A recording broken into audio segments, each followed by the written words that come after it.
listening to episode 2 of the Stories from the Ground series featuring Jay Sanders of 392 Caffe in Davenport, Iowa.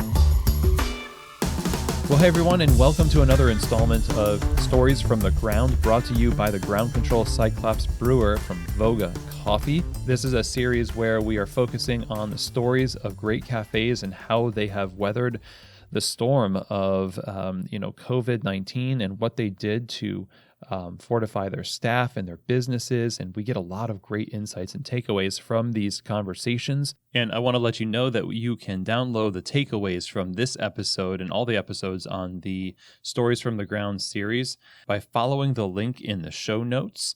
That takes you over to Voga Coffee's website, a special page where you can download those takeaways. And that is a PDF that you can download that has the main points made by the speakers on each episode. It's a great reference resource, beautifully designed.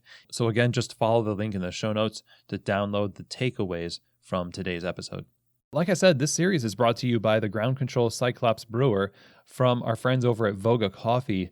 And it's really obvious that in this environment today, creativity and agility are key elements. And the Ground Control Cyclops brewer is totally a revolutionary brewer that is designed to offer those things and more. It's not only going to maximize the quality of your coffee, but it also unlocks new levels of creativity and versatility.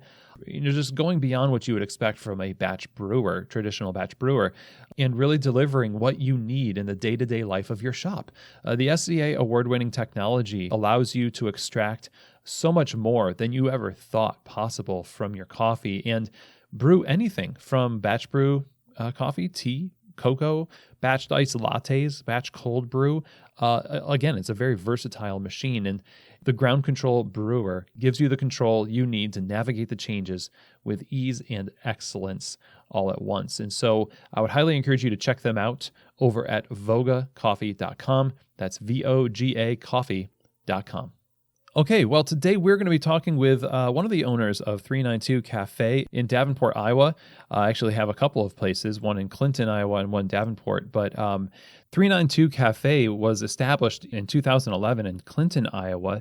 And the concept was conceived by Jay and Jenna as they had both worked in Hollywood, California. They kind of developed it for that market. Between the two of them, Jay and Jenna are basically two different types of coffee shop consumers, but they brought their different perspectives together to create something that's outgoing, engaging, and focuses on relationships, especially in these small towns in Iowa. And over the years, 392 has become a brand that really stands for love, inclusivity, and community. And I love their challenge to be the light. This is something you're going to hear Jay talk about in this conversation, a little bit more about being the light. And they understand that their community is their only chance at long-term growth and success. And that's where their focus is, again, on those relationships and nurturing those experiences. And I really love this conversation with Jay because the passion is so palatable. And he is so focused on elevating his team and his community. And you'll see that that is key in their ability to handle what happens with COVID. And we talk in depth about how they handled things, what their experience was like. And we have a lot of great takeaways from the 392 Caffe experience of the COVID crisis. And so I know that this is going to be encouraging to you. So get ready to be inspired and learn a lot from Jay Sanders of 392 Caffe. All right, Jay, thank you so much for joining me on the show. Glad to have you. How are you doing today? Great. Thanks for having me, Chris. I wish my wife, Jenna, could be here as well, but she had to go take care of our baby girl, pick her up from the second day of kindergarten. You know what I mean? Priorities, right? Absolutely. Yeah. So we were talking just a second ago about the storm that came through there, and I'm glad you all are okay. Everything's looking all right? Yeah, that was a wild ride. It hit at like 2 p.m. and it did a lot of damage to the surrounding areas. But luckily, our store was saved, and not only saved, it's kind of blessed in a way because there was power outage all over the city except for our little block for some unbeknownst reason to us. And so we got the benefits of that. Wow. Well, I'm glad you're all okay over there, and so. I want to kind of get started to give some context here. about Sure. your shop. I mean, you're in Iowa, and Yeah. it's not necessarily like saturated with specialty coffee. Right. And so you're doing something really special there. And I want to know how you got into the business of coffee, and then decided that it would be like the place to go would be Davenport, Iowa. Right. So we actually started in Clinton, Iowa, which is even smaller than Davenport, Iowa. So the story goes back in 2007, I was changing careers from mortgage into back into sales, actually, back into retail sales. And I got picked up or recruited at Gucci on Rodeo Drive. And my first day on the sales floor, I had a nice size sale and didn't know how to ring myself up. And so I called over the attention and help of this cute girl on the sales floor, and she came over and finished us up. And I actually gave her the sale because I didn't have an employee number to ring up the sale. So she got the sale, and I said, I need to take you out to coffee, and that was her only sort of repayment to me. We'll fast forward to now, and that's my wife.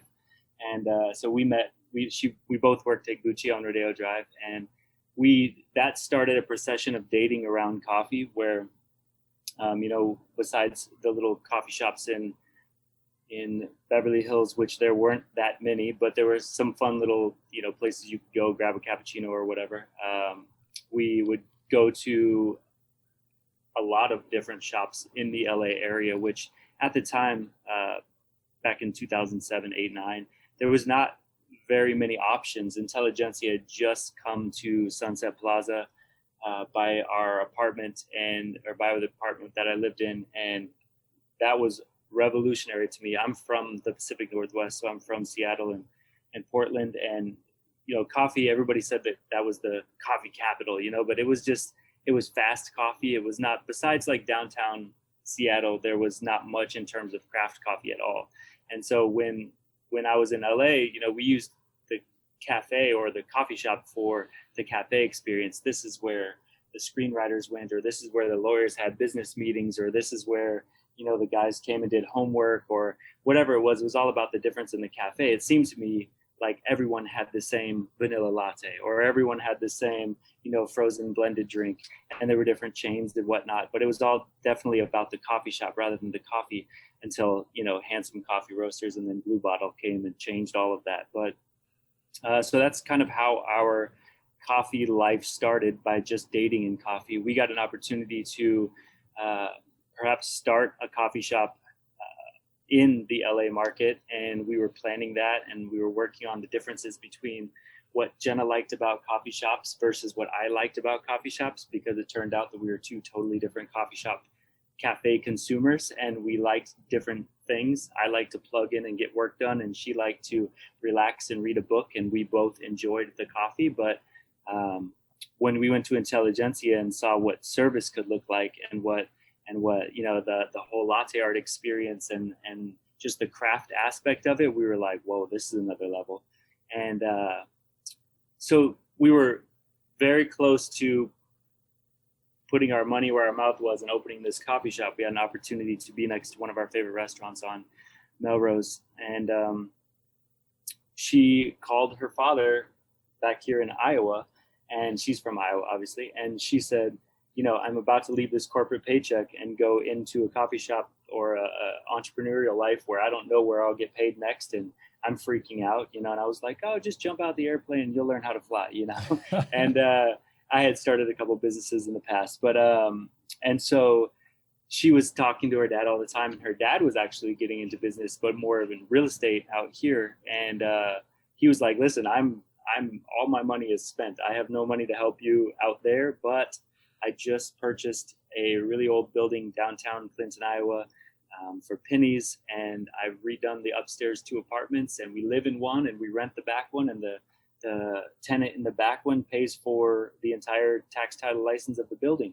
So if you want to come see if your idea is going to work, we have a retail space for you, and if you don't want to stay here, we'll run it or figure it out after you leave.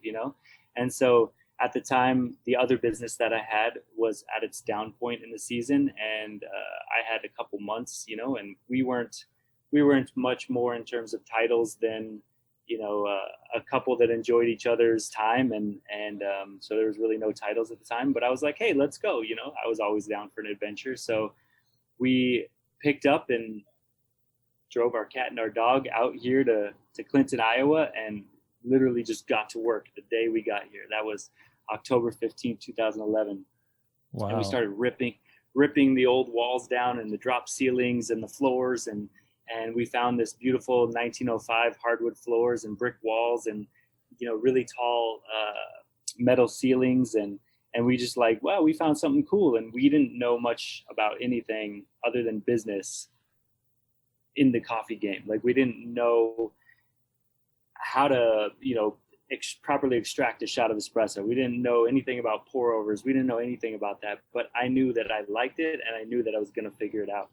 And so we started, our first kind of open house was like December 20th, I think, to friends and family of that year, 2011.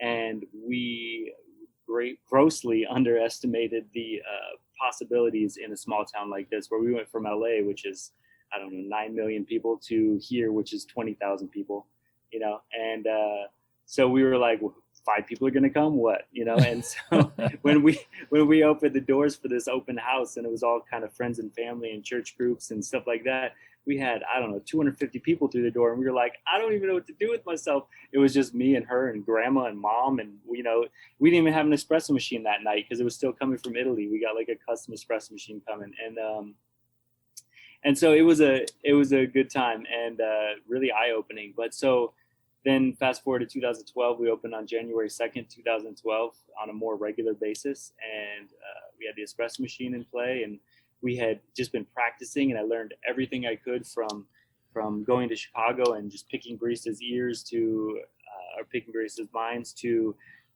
practicing on our own machine and watching videos online. And there was just like no good source of knowledge that was consistent. Everything was all over the place, and more like personal, like, this is how I do it. So between Jenna and I, we got what we thought was good, and we knew that the coffee we were buying was from a local roaster in LA that helped us procure the espresso machine. And he was working in nightlife and entertainment as I was, but he was doing roasting for most of the boutique hotels out there and some of the nicer restaurants. And so he set us up with the basics, and we were offering a superior product, but moreover, we were offering an experience. And that's something that I think really resonated with the people out here. And we started from there. And okay. So and it got wild real quick. So the town obviously responded very, very well. Were you the only coffee place around at that time? There were 2 little drive-throughs, and that was really the only thing they knew of coffee. Apparently there's this legendary coffee house. Oh, I can't even remember the name of it, but it was years before this, and it was in a church, like not during church time, but they had bought an old church and turned it into a coffee shop / secondhand store. And apparently that was the only coffee shop that was out here before us, and that was like 4 years. It had closed 4 years before the time that we got here. Okay. So it was the only thing that they knew of as coffee. And the 2 drive-throughs that were here, they had great personal relationships with the city. So every time with the residents of the city, and so every time that we told someone what we were doing, like they walked by or they drove by or called in a phone or something, and they were like, what are you guys doing? Oh, we're opening a coffee shop. And they were like, oh, well, good luck, there's already one of those in town. It was very like, there only needs to be 1 post office, 1 grocery store, and 1 coffee shop. That was very much the mentality. And we were like, don't worry, you just come and you'll see. And so yeah, that was the humble beginnings, but they were very, very receptive of us. The community was very open and warm to us and gave us a shot. And our story coming from the cities and just having a little bit more advanced, like upbeat kind of positive attitude with an outgoing look into the future, they really resonated with that. The town Clinton has seen some decline in economic uh, statistics and over the years, and has lost a lot of big business. And so the downtown has really degraded into kind of ghost town. And a Walmart came and Target came and moved business out to kind of a bypass, and typical small town Midwest happenings. But we chose to be in the old downtown, and we were trying to bring life to that, back to that old downtown area, and people were really respectful of that. And so yeah, that started our story. And then it was just like, how do we even handle what we started? Because we built the shop for just the two of us to run. We thought there's no way we'd do any more business to have, employees. And so we had the front counter. I'm sure I can send you pictures, but the front counter has was set up so that one person could ring you up, give you whatever you wanted out of the bakery case, and then go over to the espresso machine and make your drink right there. Yeah. We never thought we'd have a line or anything like that. And so when we did, right off the bat, we had to, like, on our toes, kind of pivot and figure out how we were going to make those lines work, and still be baking in the back and making panini sandwiches and all kinds of stuff. So it was definitely a challenge that we created for ourselves right away, but it was fun. It's been great. So you expanded to two shops. You have two shops now, right? Yeah, we were approached in 2017. We were approached at one of our pop-up shops. We've always wanted to expand into the Quad Cities, which is a larger demographic and population, and more city-like. And beyond that, we've always wanted to have multiple shops. And so we started that by doing pop-up shops in bakeries, in restaurants, and things like that. So we'd bring the equipment, we'd bring the employees, we'd bring the cups, the coffee, everything, and you just let us use our space, and we'll bring you customers, And so we were doing that at one of the locations, and we had a guy come in, and he kind of scoffed at the fact that we had cortado written on the menu, and he's well-traveled in his career, and he said, so it says cortado on your menu. And my wife was working that day, and she goes, yeah. And he goes, is it really a cortado? And she was like, yeah. What else would it be? And he was like, I don't know. And so he said, make it for me. And so she goes, okay, great. And he brought it to him, or she brought it to him, and he sat down there and drank it, and we served it with water and everything. And he was like, just blown away that this little pop-up coffee shop in the Quad Cities, which is actually where he's from, had a cortado, and he drank it, and he was like, now I'm really confused. And she was like, why? And he was like, because it's delicious. And she was like, I mean, what would you expect? We're not going to do something that's not, delicious. And so anyway, that turned into a conversation that he had always wanted to give back to his community, and he had always wanted to put something that he really loves in his community where he's from. And so he said, you want to do another one? And we were like, absolutely. So we were in talks for, I don't know, about the better part of a year, trying to find locations and things like that. And then we built the second shop, and that opened January 2019.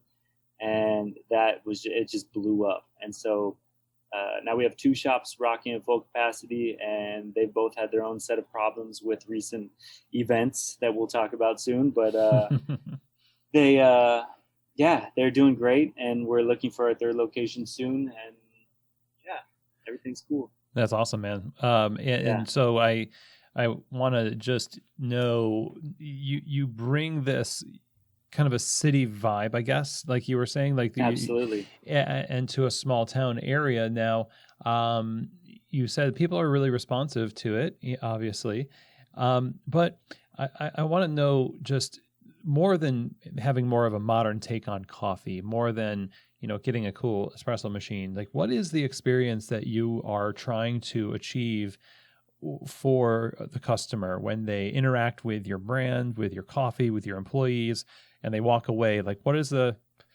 experience? Encapsulate that for us a little bit. Absolutely. This is what we're really passionate about, is the experience. So you can buy a 6-letter word coffee from anywhere, right? You can buy it from the gas station, you can buy it from the grocery store, you can buy it from Starbucks, you can buy it from a Dunkin' Donuts, wherever. And to some people, coffee is coffee. And in this community, even in the Quad Cities, that was really true. But we set out to change that. However, we've been in customer service and sales for our whole career, both of us, Jenna and I. And so we knew that in order to get to that point, we had to meet you where you were. So we always put our feet in their shoes. We always look at the customer experience from the front door or from beyond that. We have music playing outside. So from the second you get out of your car, you know that you're in the hands of 392 until the time you get back in your car and leave. And the experience is really our competitive advantage. It's really what brings people back. Again, once they leave and they're at home and they're like, I need coffee, they can get it from a multitude of places. But what brings them back is the experience, the fact that we're creating relationships with these people on a daily basis. And I know that doesn't seem new, especially in your world with the coffee shops that you talk to, but that's really what drives it home. Our coffee has to be fire. It has to be on par every single day, all day. And our food has to be awesome. And our shops have to look awesome and feel awesome and sound awesome. But the relationships that we create inside those buildings are really what keeps the lights on. We have this thing, it's called Be the Light. And we are in a time, in a place, in an era. I mean, forget Iowa, it's everywhere, that life is just, it's crazy. The way that we keep that moving forward to us is to be the light. And to, when you come and into one of our shops and you experience our shop and you're uplifted and you leave and you're full of energy, or maybe you're full of just good vibes and music, and somebody complimented your shoes and you just feel on top of the world, and you got your coffee and you walk out and you're going to work, you're going to be more positive, aka you're going to be the light. So you're going to bless somebody on the street, or you're going to, compliment somebody on their shoes at your office, and it just perpetuates that way. And so when you come and you interact with myself or Dylan or Jenna or one of our awesome people, they're always going to lighten you up and give you this relationship based thing that you want to come back for, so that the next time you say, I want to get coffee, you don't think that. You think, I want to go see my boy Dylan and get a coffee. You see what I'm saying? So now it's all about that relationship that you've created, and you're going to see your friend because you also need coffee, rather than I need coffee, so where's the path of least resistance or the shortest path from point A to point B. Right. And so that's really, really something that we've strived for. So when you walk in the door, it sounds like Cheers. Most of the listeners now are probably too young to know what Cheers was. But back in the day, my parents used to play it all the time, and all I hear was Norm, And so every time somebody walks in, if we don't know their name, it's, hey, what's up? How are you? And it's just like, it doesn't matter if I'm in a conversation eye to eye with a person at the register. I yell over their shoulder at the person walking in the door because I need to acknowledge you. I want you to feel acknowledged. We're super inclusive. We want to make everyone feel super welcome, and they love that. And when taking polls or when they give reviews on Google or Facebook or whatever it is, they always touch on that inclusivity and that warm welcome and that relationship building aspect. And maybe coffee's somewhere down there, and that makes me feel good, is because what we're doing is we're building these relationships, and that's really all it's about. That's how we can sustain into the future. So that's a good place to sort of transition, I think, to talking a little bit about COVID, and the idea of relationships is so on the top of everyone's mind. And COVID has taken away certain access that we have to relationships that we had in the cafe. That's what makes it so hard for so many people. So you've built up all of this relationship, and you've built up the business to be a fixture in the community. And then all of a sudden you've got something that it threatens it and threatens Absolutely. to shut it down and lose all that stuff. How, when this first started to creep into Iowa and you started to learn a little bit more about this as a business owner, what were your first reactions to it? And kind of just what did you do to start off responding to it? Yeah. So luckily, this is one of those things, but luckily coming from the West Coast, we always watch what's happening on the West Coast. It's our friends, it's our family, it's our, it's our other coffee shops we look up to. And so we're watching this whole thing unfold, and we're like, yeah, we'll see what happens. Maybe it's a coast thing, but as it continues to evolve, we're like, we need to move, you know what I mean? So before it even came close to affecting Iowa, uh, we we started making changes. We had been building, we use Square as a POS system, and we had been building the free Square site in the background for some time. And so it wasn't a big deal to just like flip the switch overnight and turn to online ordering. But we didn't do it until we had to. And so luckily I had put some time in any of my downtime I put into it. But when I saw this coming, I literally stayed up all night. We closed the shop down at 5 p.m. and I sat in one place from 5 p.m. until probably 5 a.m. And then I got up and went and took a shower at my house and came back and ran the shop. And by that time we went from only a in-person ordering platform or text-in platform to in a fully online mobile ordering site that anybody could order from. And so that was fast. That was before Governor Reynolds, who was our governor here, she even said that we had to shut down. So we opened that, we initiated that, and we promoted that big time. We have a great videographer who helped us, put that out online on social media. And also we started implementing like curbside. We have always offered it as a guest privilege, but we've never promoted it, because when in a busy time, it's really hard to like walk away from the counter or walk out the back and go, give something to a customer waiting, especially if she's a one-off or he's a one-off, So the one thing about this community, both the communities, is they're very drive-through centric. It's very convenience based. And so we always pushed away from that because we wanted you to come in and experience what we're so known for. And so we didn't want to let you control the scenario and let you drive through and have, maybe the music you're playing in your car, or maybe your kids in the back fighting or whatever it is. We wanted to take you out of your element and let you come and experience our element, in which we could bless you with, maybe being the light, or maybe we could give you a compliment or experience the cafe for what it is, rather than just giving you your coffee out the window and having you be on your way. So when this whole thing started to close up in Iowa, they got what they wanted. The people got what they wanted. We've never wanted to be a drive-through. We never even attempted to be a drive-through. But there's a little cafe next to us that just does kind of breakfast foods, and they are open till 3 p.m. every day. And they have a really good core, cafe demographic. So they go sit there 7 a.m. and get their unlimited bottomless coffee, and they talk and they go about their day, and then at 11 a.m. they leave, and then the lunch guys come. And so our street parking in front of our shop is always filled up with their customers. Well, when they shut that restaurant down, they decided not to go curbside. So we had this fully open front street parking, and then on a main street. And then also we converted the back parking lot that we had into a drive-through, kind of like a circle drive-through. And we just did it basically overnight. And then we took another video with our videographer and a drone video of how to order and pick up online in the back. And those two things went like crazy online, and people loved it. At the same time, coincidentally, like whole support local movement was happening. And when people get together online, especially in this community, and especially on Facebook for some reason, when they start pushing something, everyone gets behind it. So overnight we went from, 200 transactions a day to like 400 transactions a day. It was wild. And so we were staffing as many people as we could, but we had no one coming in the shop. So it was so weird. And this was at both shops.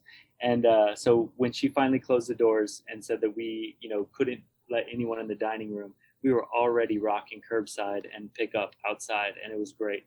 The Davenport shop specifically had a little bit of issue because it's downtown Davenport, and we are on a one-way that funnels traffic into downtown. And so when they closed down all office buildings and things like that, it became very destinational. The only reason you were coming downtown was to go to one of the few open restaurants or one of the few, our coffee shop that was still open curbside. So it was very intentional and destinational. So we saw a small decline in sales, but for the most part, our customers supported us so well.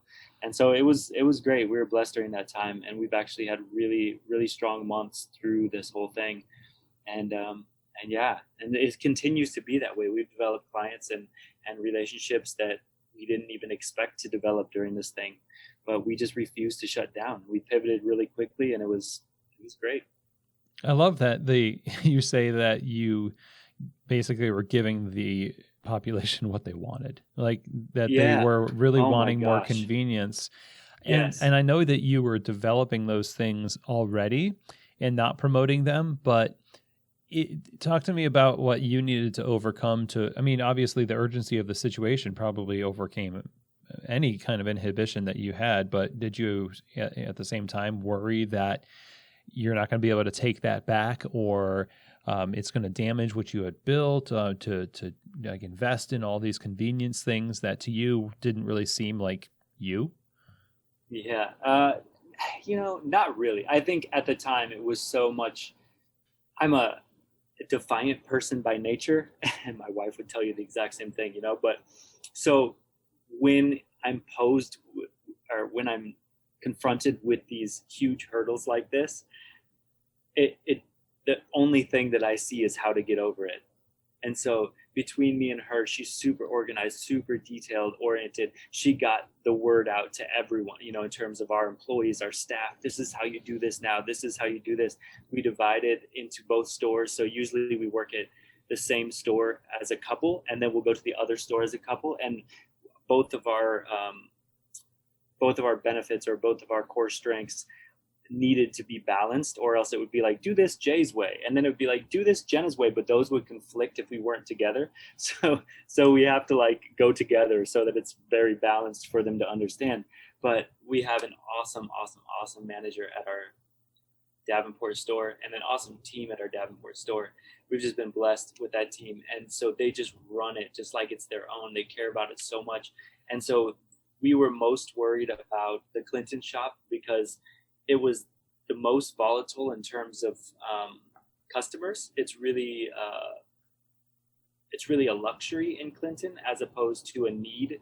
Talking about coffee, right?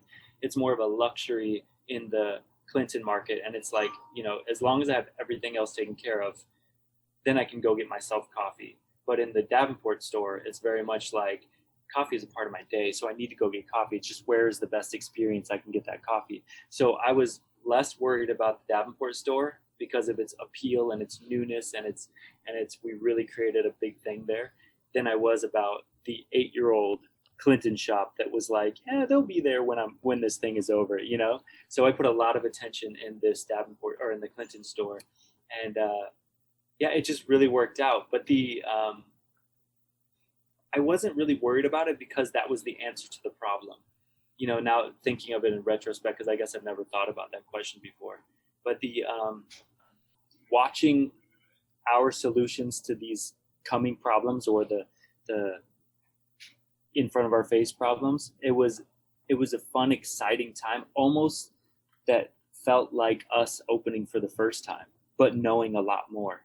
Because I'm sure any business owner knows this, but as you get comfortable in your processes and in your protocols and in your daily habits and doings, and even if they are successful, you still get a little bit, I don't know, comfy, I guess. You're not like waking up every day like, I'm going to smash this project, and I'm going to, it's more like, I know how to do this, so I'm going to use my knowledge and my experience, and I'm going to do this, as opposed to, oh my gosh, this is do or die, let's do this. You know what I mean? And that's kind of what we were presented with in this situation. And so we just stood up to the challenge. And I don't know, I'm proud of us. I'm proud of our staff. I'm proud of me and my wife, and I'm proud of just the whole thing that we've done.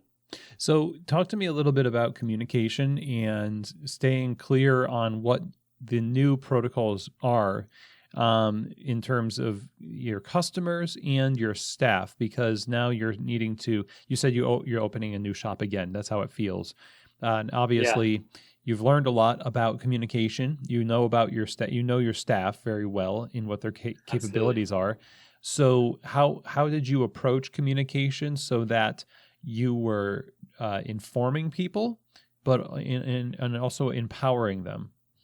Absolutely. So we've we've always used some sort of messaging platform, and we've recently switched over about a year and a half ago to Crew, and it's really cool because you can create a main chat board, and then you could section that off into 392 Clinton and 392 Deport, and you can even section that off into small groups like baristas and things like this. And so we really relied on that, and it was like a ongoing chat group for the entire month and a half that this whole thing was really, coming at us. And so we just stayed on there, and kudos to our part-timers who like let us blow up their phone, but like this was something that every day they just had to be open to getting new information and new knowledge and what worked and what didn't work, and let's scratch that and let's do this.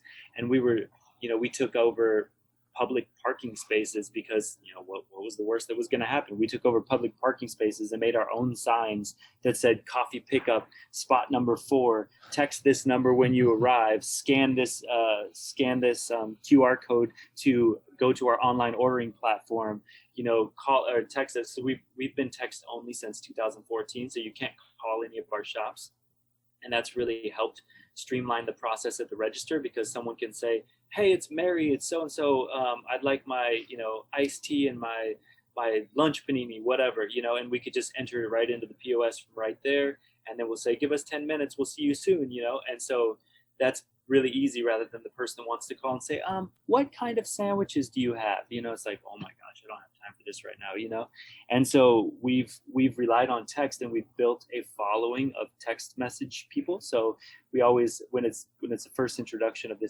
text message thing, we say, hey, you can text ahead your order, and they're like, oh really? And so I'll be like, yeah, open your phone, and we'll put it in their contact list as the coffee shop or 392 Davenport, and then you'd be like, hey Siri, text 392 Davenport, tell them I want my latte, I'm on my way, right? And so it's really fun to do that, and that's been over this whole period of time that we've been open, basically. And so now when it came to this whole pivot to online ordering, that was a little bit of a hurdle for some of the older people in the Clinton market and some of the older people in the Davenport market, but for the most part we had a younger demographic in the Davenport market. But everyone jumped on it so open, with open arms, and they were able to not only support us, which is what I would say their main goal was right in the beginning, but they were able to get what they wanted. And it was great because it was increasing average transactions, because they could now see everything that they got. People are, in general, are creatures of habits. I'm sure you are, I am. And so when you find something you enjoy, you repeat order that, especially if the menu is more design heavy, which in our case it always is. It just looks cool, so it's really hard maybe to navigate as a normal menu. So people just find what they want and they stick with it. And we try to sell them stuff at the register or whatever, but most of the time it's, I'll have my espresso plus water and my muffin or whatever it is. But when you have to go look at a new online ordering platform and you're like, wow, you have these sandwiches and you have these cookies and you have these, so the average transactions went through the roof, and it was kind of fun. But yeah. So when you're talking about this works and this doesn't work, you're communicating with the staff about updates. I mean, you're one person, you and your wife can't be everywhere. So how do you collect the information about what works and what doesn't? And the larger question, I guess, is like, how do you create agility in the ever-changing situation here, so that that you're not just making a decision and then disseminating that, but you're also making a decision with the feedback of all of the people who are going to be affected by that decision? Yeah, honestly, we listen a lot, and the answer to that question is don't sleep. And I know that sounds terrible, but we my wife jokes that Avalon, our store manager at the Davenport, is my work wife. And so have a wife and a work wife, but we have 3-way text conversations all into the night about, hey, I need, 6 more pans of cookies, or I need, this to be brought to Davenport. And it's a 45-minute commute each way. So we have my father-in-law who's awesome, and he'll take something down there. And we just have this constant dialogue happening. And when it comes to her giving the Davenport crew instruction, we leave that up to her because she has a really tight relationship with them. Or we would use the crew situation if it was more big picture things, like maybe the new cleaning protocols for hourly cleanings on the dining area or the bathrooms or whatever it is, or maybe we all have to wear masks now, so we would put that on something like on crew. But we're just so close as a family. We do, before this whole thing happened, we did Taco Tuesdays, twice a month, where we just come together over a meal, and we just talk about highs and lows, and pertaining work or outside life, and we really get to know each other, and we talk about what we can fix inside the shop, and we're always just open to learning. And that's what, like, to me, that's the only way we've stayed relevant for 9 years. Like, we've literally listened to who our customers are, and moreover who our employees are, because our employees, there's never been a time where somebody found us in a newspaper ad or something and said, can I come work for you? It's always been a customer or someone who's come experienced our shop on some level. We've even had people follow us on Instagram and they'd be like, oh my God, I love what you're doing out there, can I come work for you? So they've always wanted to be a part of this, and that's the future of who we are, is them. So we always listen to them no matter what, because they have just as good insight and information as we do. We didn't know what we were doing when we started this, so they're just in our shoes 9 years ago. So it's awesome. We're always open to being receptive to feedback and criticism and everything. And I think getting the customer's input a lot, even when you walk something out to the car, having that what would be over the counter conversation, having it be right there at the window of the car, because we know those people, like, hey, what's up, Cindy? Hey, how's it going? How you been? Everybody healthy? Everybody good? Yeah, everything's good. Can you believe this? So and so. Yeah. Hey, I really like what you're doing here. If there was a way to, like, give me a feedback on how long it would be before you came out, that would be awesome. Oh, you know what? Let me look into that. And then I, talk to Square and see if there was a way to do the, you can, I don't know how familiar you are with Square, but you can now enter, like, in process or ready to be picked up, or and so that was a cool update that they did, coincidentally at about the same time the customers were asking for it. So it's a cool thing. And yeah, they've been really agile as well on this whole thing, and I wish I put some money in the stocks on them, because I feel like a lot of people transition to this situation. But yeah, I don't know. I think just being open and always being a learner, and just letting people have a voice as well, because at the end of the day, if we're creating community within a community, and that's what the cafe is or the coffee shop is, even if we're outside of the coffee shop, they still have a say in it. We're all working for them. They're not our customers. We're serving them. And so if they don't come, the lights don't get turned on, the coffee doesn't get made, we don't have jobs. So we've always had that, mentality. When we before we painted the whole inside of our Clinton shop, as you were walking out onto behind the front counter, we always wanted to put this big text over the top, and we say, the customer pays your paycheck, smile, right? And so it's like, that's so true though, is like, everybody that walks in is walking into your home, but they're choosing to walk into your home. And so how are you going to deliver excellent hospitality that will make them come back tomorrow, so that you can do the same thing again to make them come back the next day, and bring a friend, and then that's just how it goes, Mm-hmm. So far, I mean, it sounds like your team is just really knocking it out of the park, and that's awesome. One of the things that is true about this situation right now is that it is an emotionally taxing time, and people have talked about the fact that without this kind of baseline normative environment, it's burnout is a lot easier to achieve, and especially for people who are in management positions, or just baristas who are very much taking ownership over the job, and so they have a tendency to sort of fall on the sword a lot. So you're describing these conversations that are just like late night text message conversations and things like that, but at the same time, and while I personally think that's it's admirable, what's the limit to that? Because they're at a certain point, you can't let somebody do something even though they want to do it, or feel the need to do it. So how do you keep people healthy while also dedicated? Yeah, so that's why my wife is head of HR, or has that responsibility, because she is way more compassionate than I am. I'm just like, get the job done, and so I know that sounds bad on my part, but I've always been like that. personally. And so whenever, a problem comes to me and it's like, so how are we going to do this? I mean, we're just going to do it. You know what I mean? So when you come to, employee health and time off and stuff like that, the challenge with all of that in this time, in this era, whatever you want to call it, is how do we allow people time off to recharge?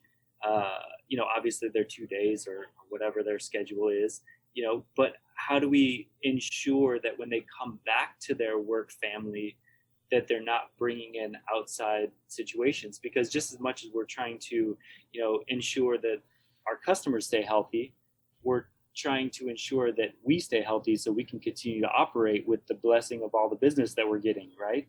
So that's always been in our mind too, is like, how do we keep our staff healthy, but also draw the line where it's like, yeah, you want to go on a vacation to Florida because it's really cheap right now, but is that the smartest thing to do right now? And so rather than telling them what they can and can't do in their personal life, we just set company standards, which is like, well, okay, you can definitely do that. And if we can facilitate that on the schedule, that's awesome. But understand that we cannot pay for you to have a 14-day quarantine period when you come back, although the only way you can get back on the schedule is to have a 14-day quarantine period. So we, if you need time off, obviously you get time off. My wife is awesome at making sure that happens. She takes care of everyone like Mama Bear, and it's great. But when it comes to a bigger case scenario where it's like, we're in this bubble, and unfortunately, in order to continue this momentum, we need to stay in this bubble until it's safe to be outside of this bubble. We've really just banded together and just made a pact that if somebody needs time off, they need to say something. But in that time off, we need to pledge to be responsible, not only to our customers but to our team. And everyone's just behind it, and it's great. And like, I know I sound very go get 'em tiger type of situation, but it's really not like that. They're really just with us, and I love that so much. I think they respect the fact that Jenna's really open to, enabling them to have time off, whether it be with their family or just time off to zone out. But we have been lucky enough not to have needed that much time off other than their normal schedule. And so, I don't know. I guess that would be a question. That's why I want my wife with us. But, Well, but yeah. So I guess the perspective I'm getting from that is just that there's two things. One is like, obviously provision of, healthy time off, or just making sure that you are providing resource in communication that says it's fine to do this, that, and the other thing because we care about you, but also making sure that everyone's on board with caring for each other in practical ways like you described. And so it kind of brings up another question for me, which is that you've had policies and procedures in place that have obviously allowed certain, leniencies before COVID, but are you just adjusting your leniencies in this time on the fly, or do you just kind of sit down and say, well, here are some things that are definitely, they're just going to have to change in terms of how many days off a person could ask for, or we're going to be a little bit more lenient towards people who want to have an extra day off in a week just for their own personal health because we empathize with what's happening with them. Did you do that in a planful way, or was it sort of like as things happen, you're like, no, this is the new policy this week, and next week we might have to change another policy? Over the years, I feel like Jenna's done an amazing job at trying to create policies for HR type of situations, but she's so mama bear and so compassionate to our people that it's very much like, if you need something, come to me. And so while we try to keep every employee at as much hours as they want, because we've never been the type of business to have 15 part-timers that if so-and-so calls in sick, we just call in a plan B and we give them 5 hours a week. We've never been like that. All of our employees get at least 30 hours a week. And, and that's just what they want, And so if there are people that get less than that, it's because that's what they want. But we've always wanted people to be fulfilled in our situation, and we've always wanted them to feel like they can live off of what we can provide them. And so in those policies, I'm saying that with my fingers up, it's not really a policy in this moment. It's very much like, hey, so and so is trying to go to Colorado for 3 weeks, what do you think? And I'm like, I mean, call it 5 weeks, because when she gets back, unfortunately, she's gonna have to quarantine. She's like, that's what I said. And then that's kind of how a conversation goes. And so we look at every situation individually right now, and that's kind of the only way we feel it would work. And obviously, when things, I hate to use the word go back to normal, but when things loosen up a little bit, I think everyone's going to try to jump for a vacation, and that's going to be amazing, because I have my hand up as well, probably. But it's just an interesting time, man. I'm sure but it's interesting. A lot of places are just closing and not trying to deal with it, but we're just trying to be as responsive as possible, and touch everything as it comes. And I think people really respect that, because a lot of times policies or quote unquote rules can seem very rigid and very strong, and they can have preconceived notions with them if not addressed on the other side. So for instance, if I'm just going to make up a name, if Sally wanted, time off for 2 extra days because she's just feeling really burnt out and lonely and stressed or whatever, maybe she would look back at a circumstance where we said, here's the policy. And she's like, what, if I ask that, it might be risking my job. And I can't afford that right now. You know what I mean? And we don't ever want that to be the scenario. We always want you to be like, yo, I need something. And it would be like, we got you. Don't worry. Thank you so much. Just give us a little time to make the schedule work, and we're going to take care of you. Right. And so, it's always been that way with us as a family. And so I think that works. I do want to touch though on something that I think was interesting. You talked about the difference in contrast between business being fully open and business as we knew it during the lockdown point. Because currently, I don't know if you know this, but currently Iowa is back to 100% occupancy. It's just with stipulations of social distancing and cleanliness and masks for employees dealing with food or anything like that, but not necessarily when you're speaking to customers. That's still not quote unquote required. We do it just out of respect to the customers. But so that's the situation we're in right now. But going back to when we were definitely no customers in the building, it did seem like a factory, which was so weird, because the shops are meant to harness life. And without the life in there's a lot of one-way energy. That means we are putting out a bunch of energy, not getting filled up with any energy coming back at us from the customers who are so appreciative, or giving us a little insight in their day, or, complimenting the latte art, or, you know what I mean? And so, or taking pictures or whatever. And so it was very much one-way energy. And there were some employees that felt that. I mean, including myself. It very much felt like, okay, we got to do X, Y, Z and get that out the door. Now we got to do this, and get that out the door. And so it was after 3 weeks into that, I had a couple employees come to me and just be like, yo, this doesn't feel right, And I'm like, dude, I'm with you, but what are we going to do, And so we gave those people, that thought they needed it, just a little bit of time to try to decompress. And they came back with a better kind of thought process, because they got to, uncloud their mind a little bit and really see what was happening. They tried to go out somewhere, and it was, locked down and closed as well. And they became a customer of our shop again, because while they were off, maybe they came back and got a coffee, but they stayed in their car and let us walk it to them. And so it was really, eye-opening to me to see that aspect of it, because to me, we're just getting the job done, right? But in that moment, that word factory, it seemed so off. But then when you thought about it, it's like we are just producing things, which has never been our thing, right? It's always been the experience. But when you can't be in our space to receive the experience, you're just buying things, right? And you're just buying like coffee or a donut or whatever, you're just buying these things and then take into your car. And so it's just a product business. And they're supporting us because they love us and because they know the experience and because they want us to be back when we're allowed to reopen. But that concept of us just being a factory at times, if you came to work as a barista because you loved working with people, like providing or serving for people, I could see how this could be disheartening for you, especially a elongated period of time over a month, right?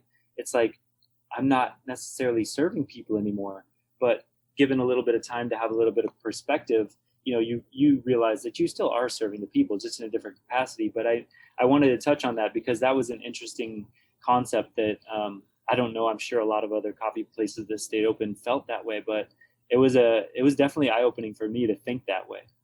Yeah, I think a lot of people feel that way, and it did. Yeah, you're right. A factory, and you just kind of forecast in the future, like having faith that it's going to come back. But it's also nice to see people, still supporting you, and that's the proof of that relationship that you had mentioned in the beginning, that you built. That strength of that relationship is what keeps people coming back, right? And so Absolutely. the places that were already factories before COVID, because there's plenty of those, Oh yeah. don't have the same kind of loyalty there, for Right. lack of a better word. But, there are still a lot of people. I'm so glad that things are back, to a full capacity there, and that you all are still, being cautious about it. That's good to, take extra measures, even if you have the freedom to not take extra measures. Oh, absolutely. But there are a lot of people that are still in semi-lockdown or pretty lockdown states. And I wonder, as kind of a question to wrap up with here, what would your advice be to those owners and operators who are in charge of, their staff and, making sure the lights stay on and customers are coming back in? It's a very tricky situation, as you well know. What advice do you have for them from your experience that you think would really make a difference? Definitely. I mean, if they haven't pivoted already, which I'm sure they have in this scenario that you're giving me, but pivot and proactive versus reactive. There's zero time to be reactive right now. I would say that those relationships that you create, even if you were a factory, we're throwing that word around right now, but even if you were a factory type uh, coffee house or whatever you are, I would say go back to your roots and find those people. Square, I don't know if they're still doing it, but they were offering free email marketing, which is wild, and because that costs, a nice little chunk of money if you want to reach out to all of the people you have in your database. But I would say that, send a little message out to every person that does a pickup, or ask it, take the time to walk it out there yourself and talk to those people, and ask them questions. How's it going? What do you like? What do you not like? Because the number one goal is to keep those relationships. They're coming back because they know you. If they wanted to go get quote unquote coffee, they would go to the closest place with the 6-letter word. They're coming back for you and what you've built and what you've created. And so my biggest piece of advice is to be proactive in that relationship. Go out and touch them. Go out and show them the positivity. Go out and show them that you're trying, and communicate with them. Like, whether it be text, whether it be email, just be like, hey, we haven't connected in so long. How's everything going? A lot of people that watch the news think that everything is closed. Mm-hmm. So they just group you into that. You're a business, so everything is closed. And so they're not doing it to you. They're doing it because they think everything is closed, and they don't know how to operate maybe in this new norm. So they're just biding time, just sitting at their house, just crazy bored. They would love to come to your shop and just drive up to the curb outside of you and chit chat with you, through the window for 5 minutes. They would love that, but they don't know that that's available. So reach out to them, do whatever you can on social media, get to them however you can. And I think no rules apply. I think go back to the basics, go back to square one, because right now we're all creating new businesses. Yeah, that's great advice. And I imagine the same thing applies to your staff as well, even the ones that might be temporarily furloughed. Yeah, I mean, luckily we did a big campaign in the beginning that was, help us protect our kids, was kind of the gist of it, because, Mama Bear, Jenna, she takes care of everyone like it's her own kid. And so we put a social media blast out there with an awesome video that said, like, here's the current situation coming. We will need all the help we can get. And if you're willing to support. We could use all the support we could, and we got so many generous people that gave time, money, gift cards, whatever it was, as an insurance policy. And what's so awesome about that is that not only did we not have to lay off anyone, not only did we not reduce hours for not even one employee, unless they asked for it, right? And not only did we not have to spend any of that money, but we're going to give it all to our employees, and we're going to do an awesome thank you video. I'm sorry if I'm spoiler alert, but we're going to do an awesome thank you video to all of those people, individually mentioning every single person that donated to that situation, because we've been able to, I'm knocking on wood as I say this, but get through the situation that we're through. I feel like we're not out of it, but I definitely feel like there is sort of a new normal emerging, and that new normal will only get better with time. But hopefully, as long as everyone is abiding by everything that CDC and WHO is saying, that we'll be able to move past this, and whether it be with us forever or maybe it was hopefully just a 2020 thing. I think that we will emerge on the other side as better and more global in terms of business, in terms of you can text ahead, you can email ahead, you can order online, you can use our app that's coming out soon. You know what I mean? We have all of these touch points now, rather than just you have to park, walk to our shop, get into our front door, wait in line, come up to the front and say hi and order your drink. There's so many new touch points and ways to access us. And I think a lot of coffee shops have pivoted to that. And so at the end of all of this, the business that you're building today, right now, will be a richer, more lively business, as long as you take each day as it's brand new. I love that perspective. Just be the light, right? Yeah, absolutely. Be the light, man. That's what I say all the time. Well, Jay, I really appreciate you sitting down and talking with me about this. I think this has really been helpful. So glad that you're doing well out there. And how can we stay in touch with what you're doing, and where can we go to learn more? Yeah, absolutely. I mean, y'all can come out to Iowa if you want, Eastern Iowa if you want. Come get a taste of that good. We got our best friends, Brandywine Coffee Roasters, supplies us with some amazing coffee. I know you guys all know them. And Todd's an awesome dude. Shout out to Todd and Vic. Vic's awesome too. And we're brewing on the amazing Ground Control, shameless plug, but the amazing Ground Control Cyclops at our Davenport location, so you can come try that. But if you're too far away and you just want to follow us online, you can check us out at 392cafe.com, or you can check us out on any of our socials. We're big on Insta, but we have them all. So at 392cafe with 2 Fs. Check us out. Give us a follow, and definitely shout out to us. We answer all of our DMs, and we talk to everyone that wants to say anything about us. We try to reply to every single review possible as well. So hit us up. We'd love to talk to you. All right. Thank you so much, Jay. Appreciate it. Absolutely. Thank you, Chris.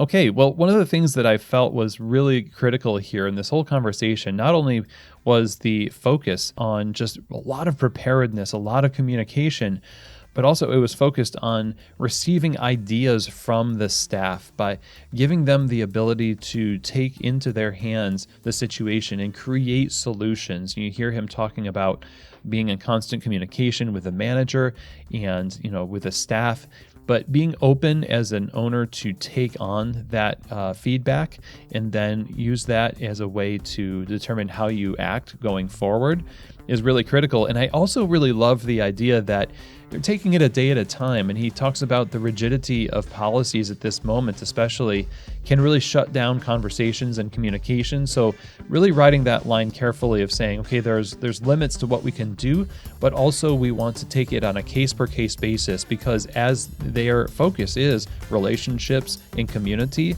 those are things that don't necessarily become better with rigid structures, but they are taken a day at a time and they grow in trust. And I sense that trust is one of the key factors with 392 Caffe. And so a huge thank you to Jay for joining us on the show. He made a lot of great points that we outline in detail on the takeaways over at vogacoffee.com. Make sure to go there to get the spec sheets for each episode. And those spec sheets are the takeaways and the bio and links for each guest over at vogacoffee.com. And again, thank you, Jay. We really, really appreciate your passion and your insights here. And with that is the end of our second installment of Stories from the Ground from Voga Coffee. Thank you so much for joining me.